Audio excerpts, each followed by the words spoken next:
Welcome to It's All Your Fault on True Story FM, the one and only podcast dedicated to helping you identify and deal with the most damaging relationships, those with people with high conflict personalities.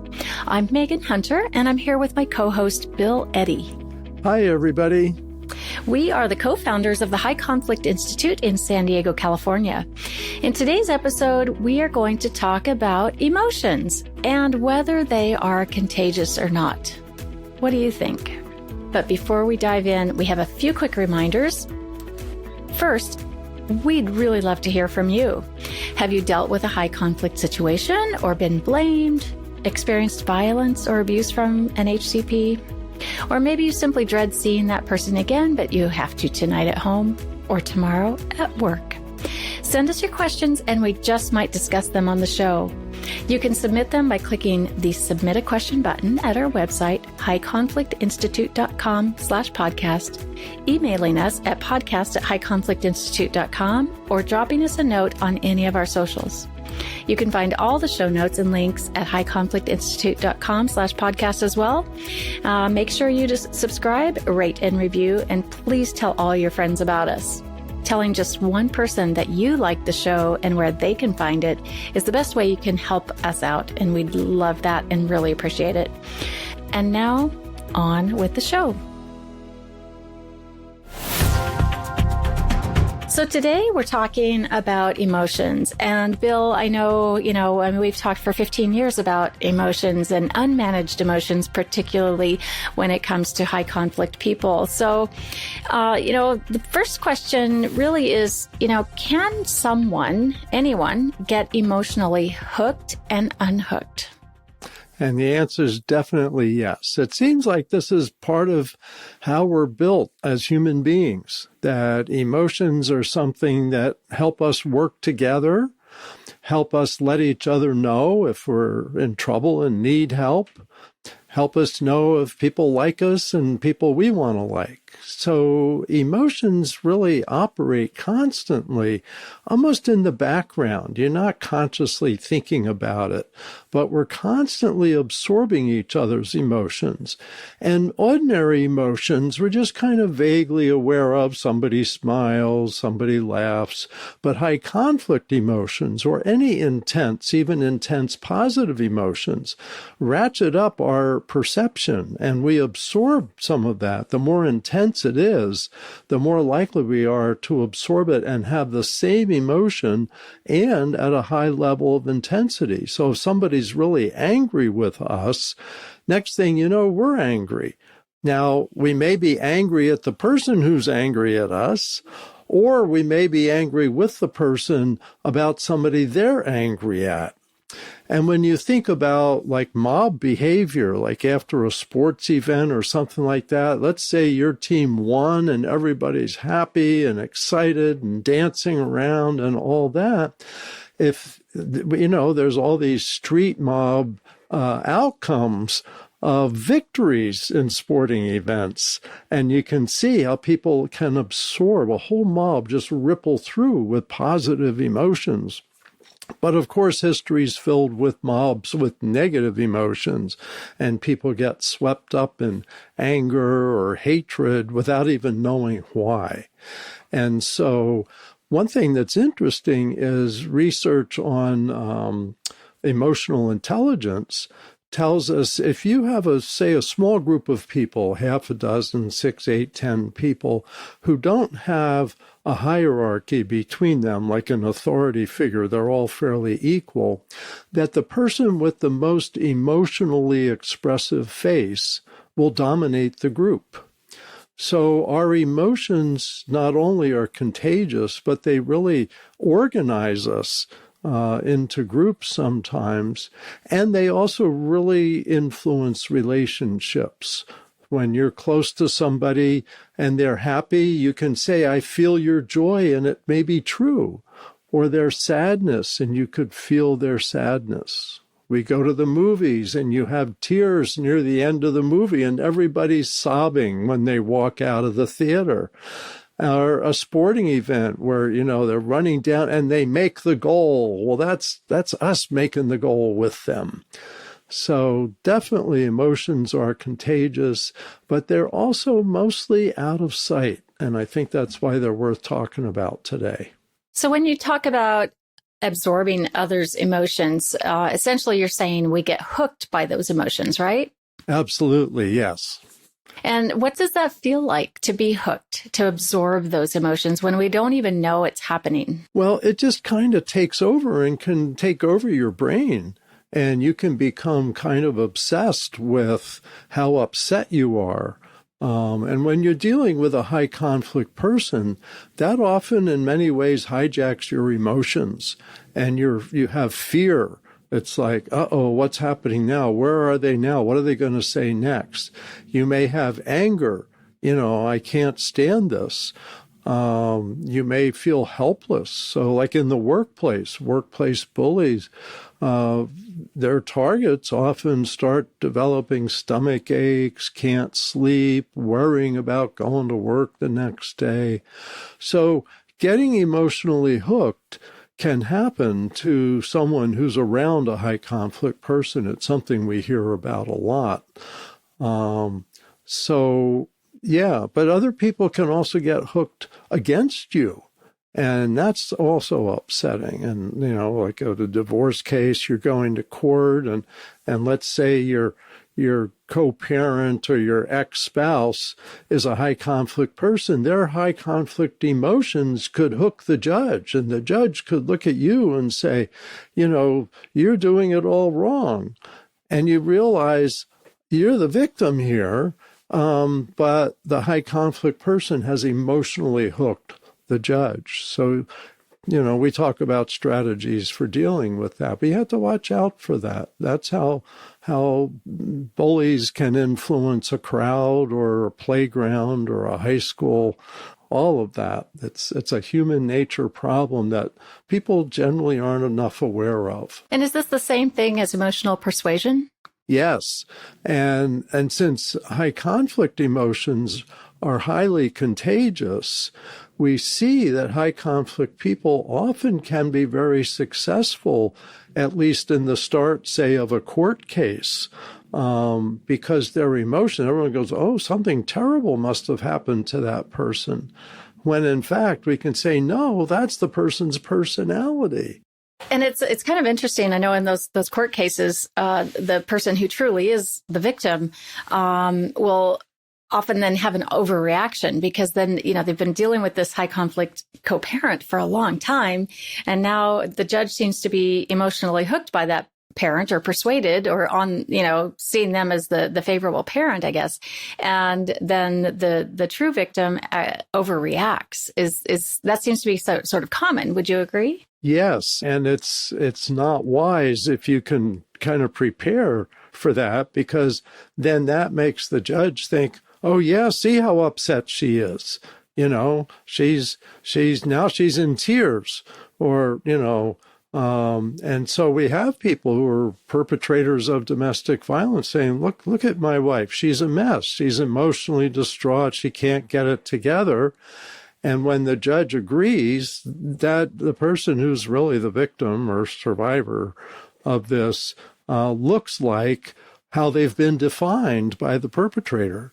And so it's a dilemma if people don't recognize it. And that's part of what we teach judges, to understand, what you see may be the opposite of what's going on out of your sight.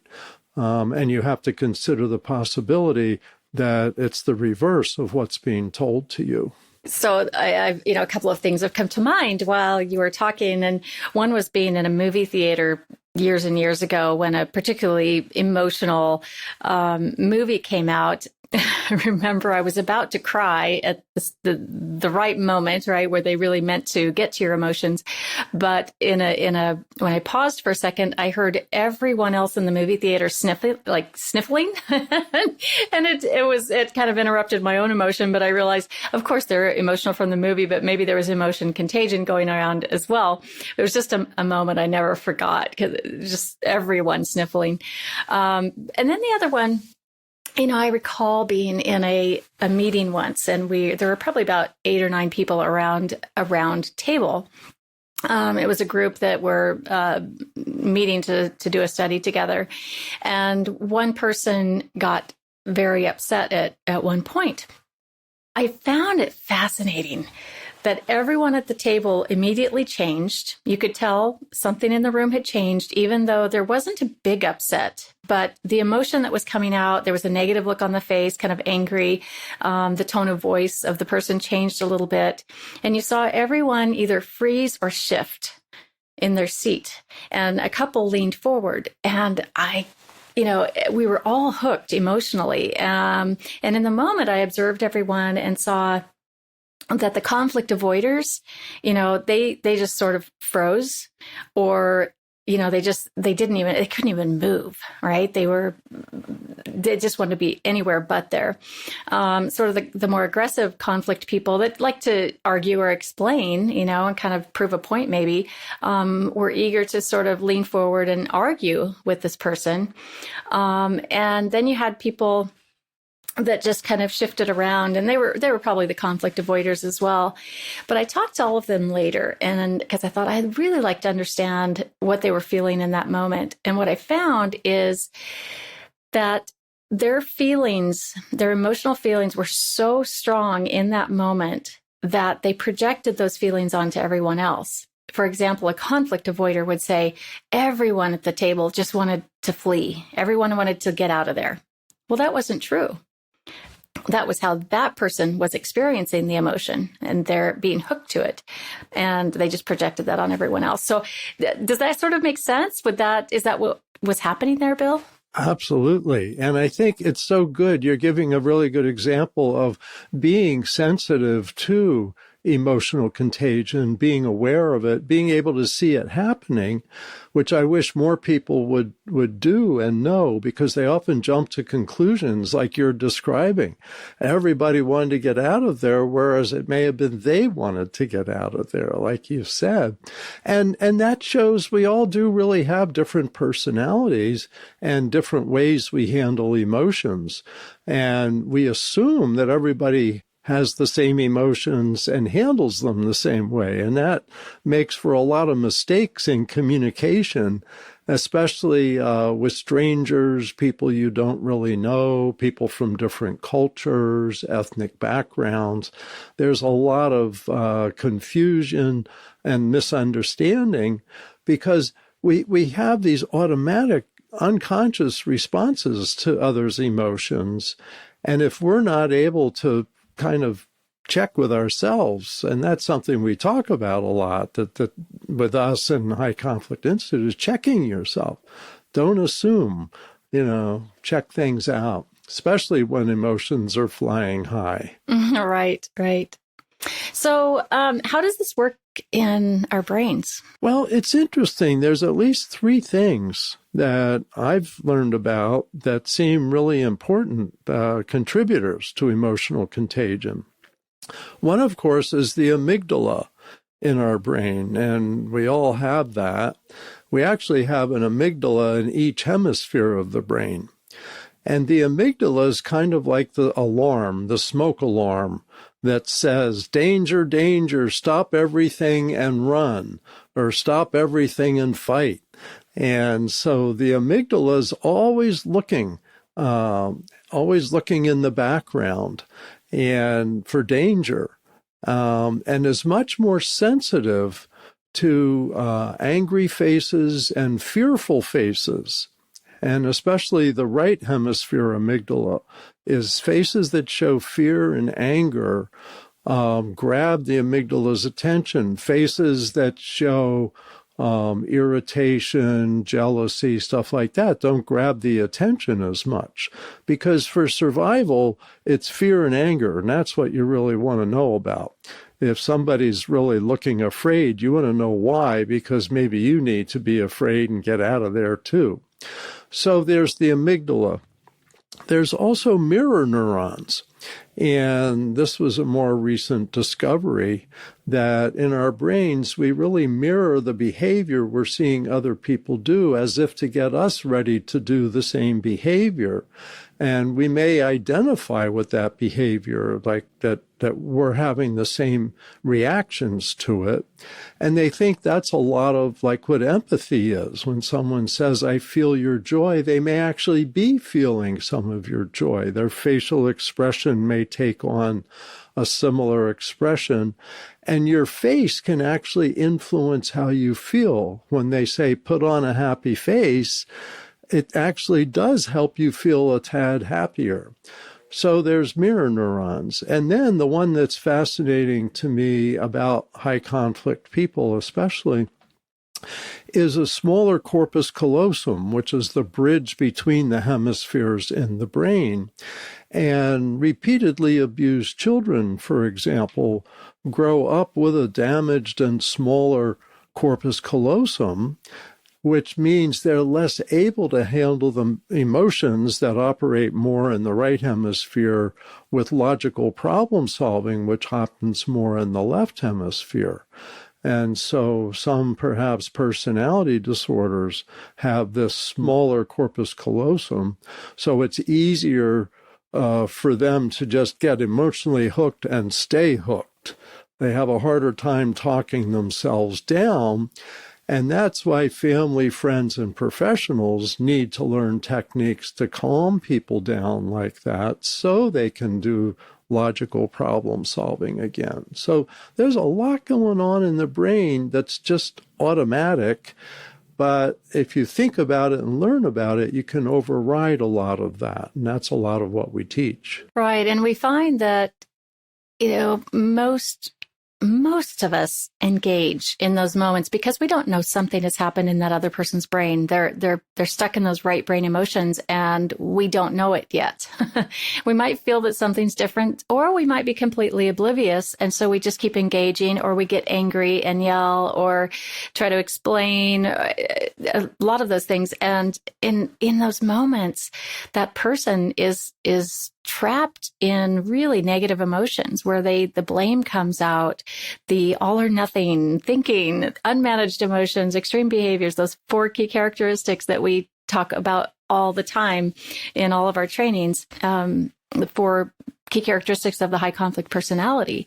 So we all, on the other side of that, though, we just don't often see it and stop ourselves from, engaging in that moment. And when we do, we just keep them kind of trapped in that right brain. So it can be a challenge. The other thing I was thinking about is in episode 1, I told a story about a training participant in a training I was giving who approached me halfway through the training and was pretty hostile, very angry and in my face. And I froze.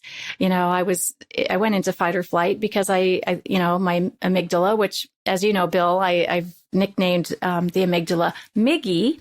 And my amygdala said, hey, there could be a potential problem here. This person is not your friend right now. So I couldn't think about what to say, right? So my emotions were hooked in that moment. It took me a bit to get unhooked, and I eventually did.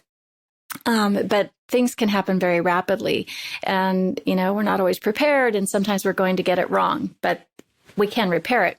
But the second part of this that is, a few days later, I was on a safari, and, we were in an exposed, completely open Jeep, my husband and I, and we were, within 10 feet or so of 9 lions who were killing 2 Cape buffalo for 45 minutes. It was the most dangerous moments of my life, most dangerous 45 minutes of my life. And I, stopped to assess my emotions at one point because I'm kind of nerdy that way. And I thought, why, in that training, when that person approached me and was really in my face, did I freeze? But here I'm not. And maybe there are other psychological processes in place, but I really do believe the amygdala is very sensitive, right? And really doing a job for us to protect us when it hears a tone of voice that it seems unfriendly, or sees that angry face or hand movements that look like they could harm us. And it serves to protect us. So I just found that really interesting, that I was not in fight or flight in the most dangerous situation of my life. But a few days earlier, I was in fight or flight when I really wasn't in danger, but my amygdala said, you're potentially in danger. Yeah, that's a really fascinating example, and also a good example of why we need to be able to make decisions not just based on our amygdala, because we may miss a real dangerous situation and we may react to one that isn't really dangerous. So that's why we've got a brain that's got more than the amygdala in it. Right. Right. And I loved what you said about mirror neurons. That's just a really fascinating field. And there are some people that are just, we want to be around because we feel happier around them. And I think we feel safer around them. They just have a naturally happy face and just naturally calm emotions. And one of those is my husband. And, there's a joke in our family that he's the special creature. People want to be around him because he's just pleasant and calm.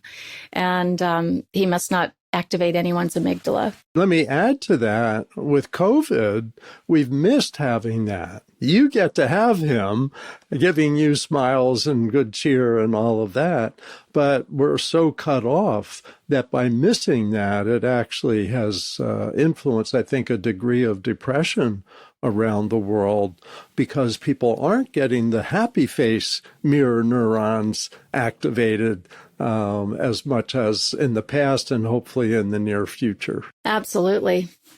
And that leads me to thinking about decisions. Can emotions lead us to make bad decisions? Absolutely. And I mean, the first one to think about, especially because we're in the family law business so much, is helping people get out of relationships that they probably shouldn't have gotten into in the first place.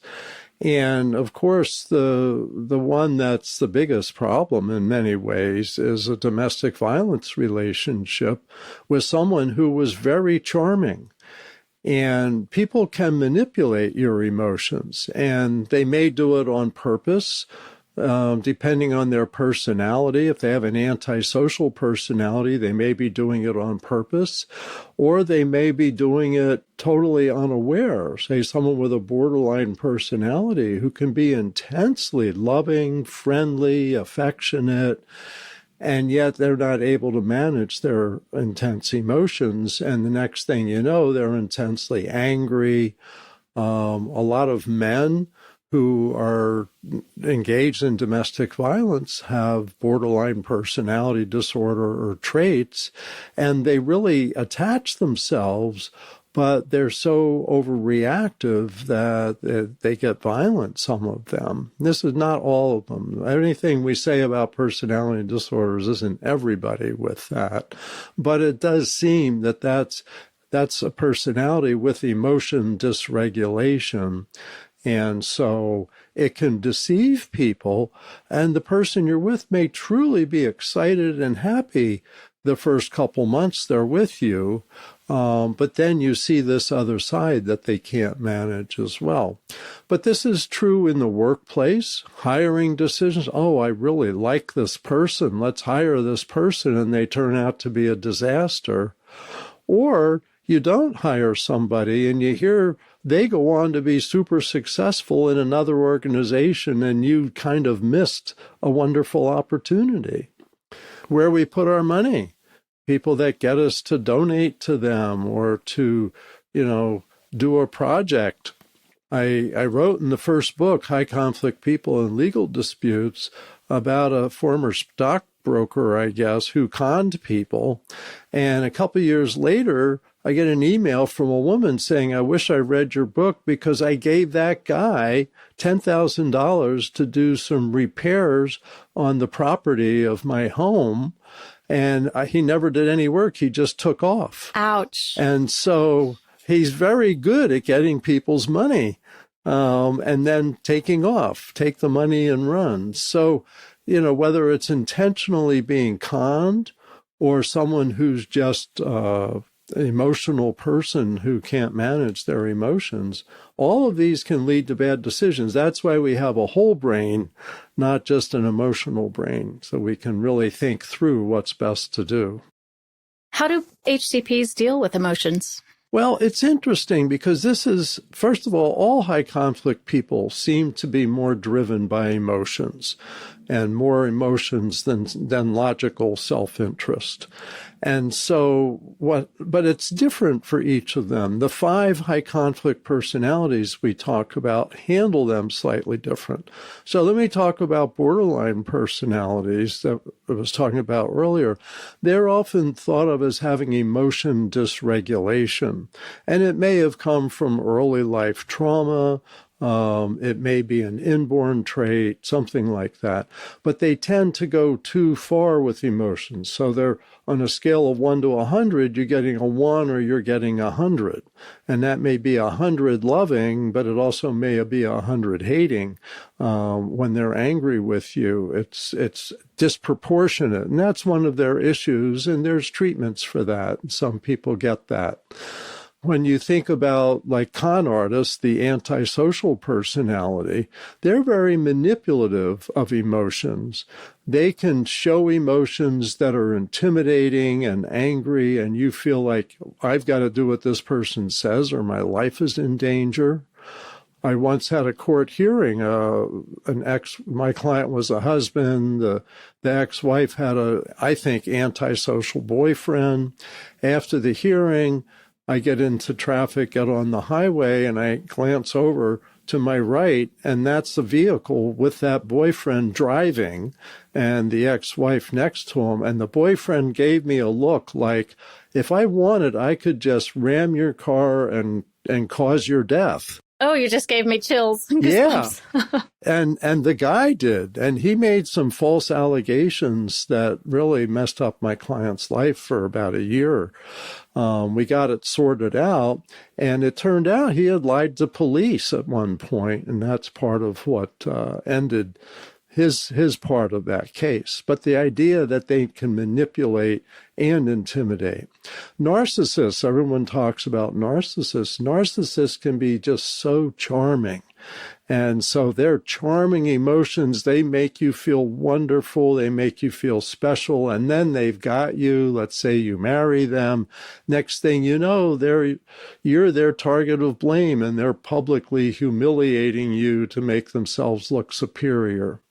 So those are just some examples. Paranoid personality overreacts to fearful things. Histrionic personality overreacts to drama. It's using the other parts of our brain to go logically, does this fit the situation?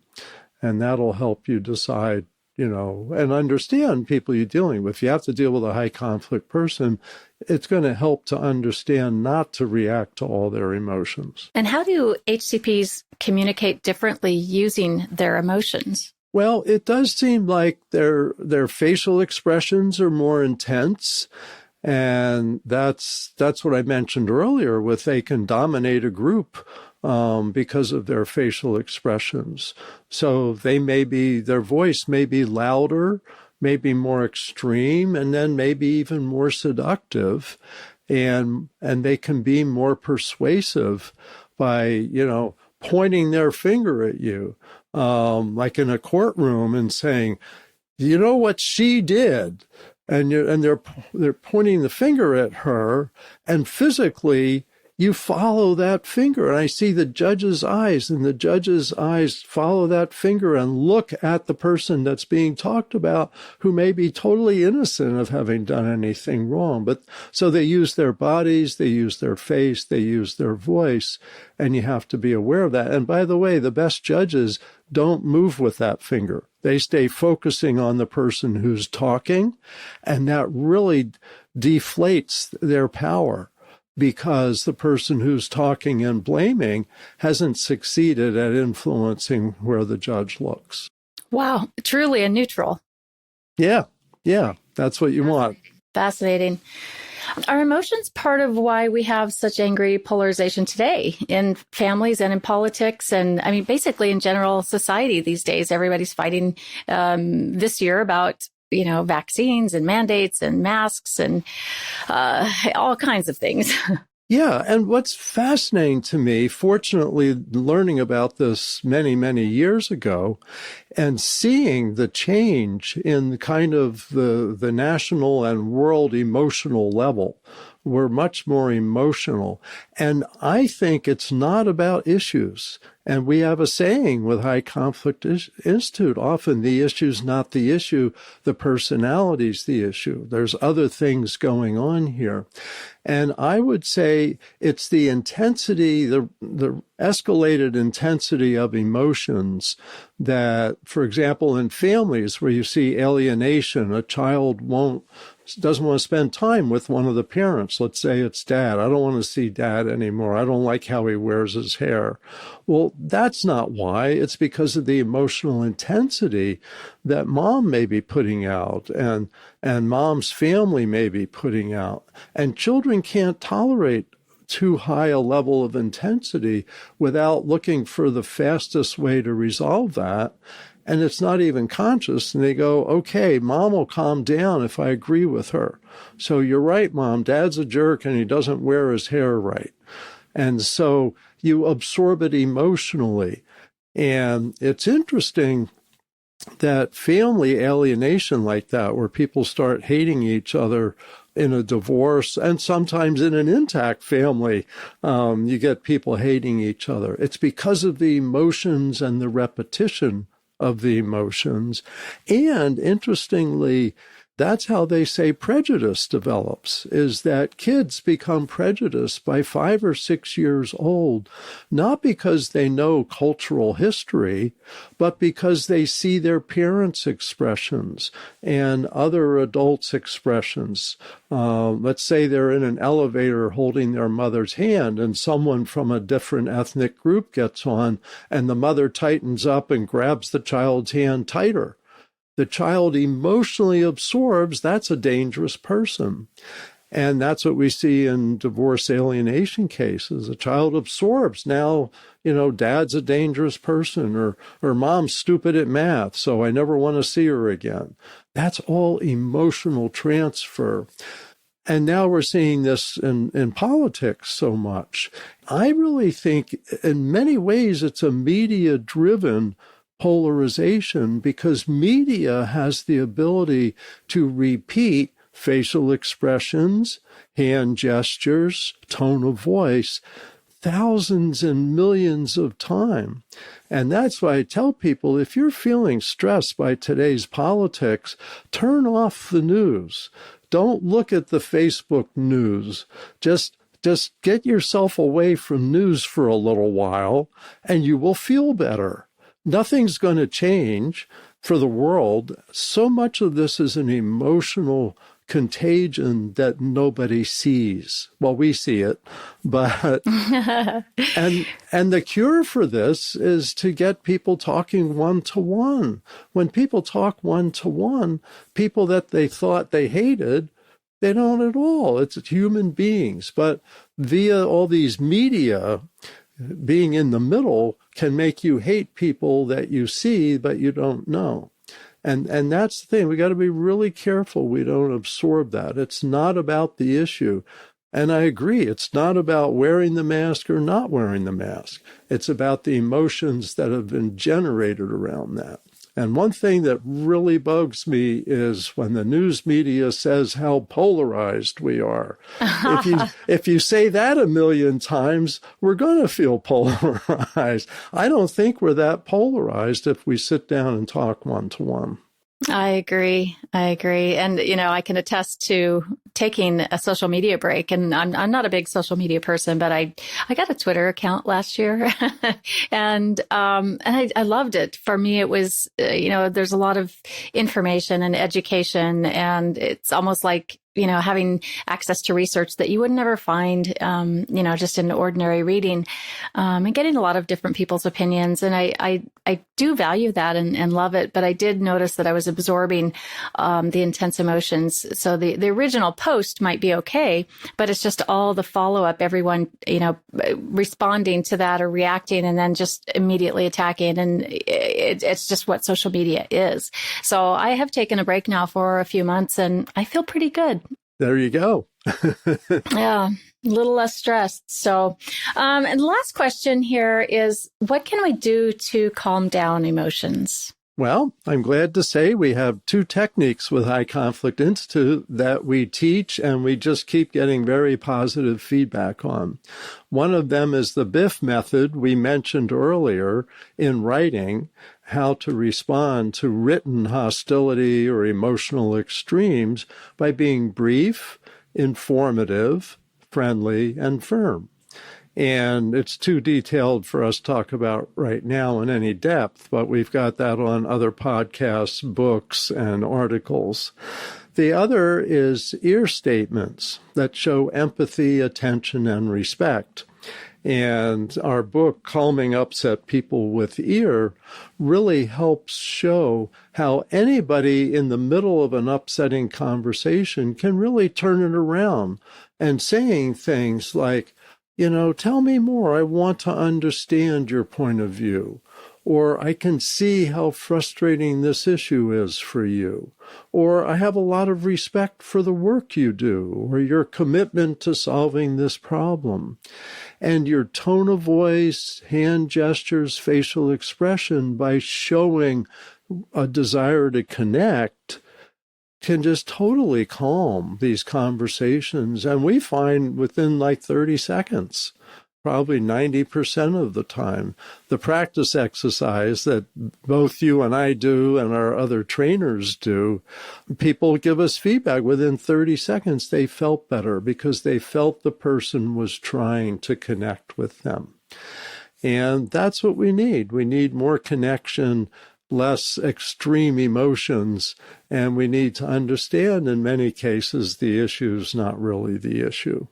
And then once we recognize that, we have to adapt what we do. Yeah. And use an ear statement or use BIF. So, well, there you have it. Emotions are contagious, it turns out. And if you want to read more about that, we've put some articles about emotion contagion in the show notes, along with some links to some books and courses. And I'm sure we'll be talking a lot more in the future in different episodes about emotions.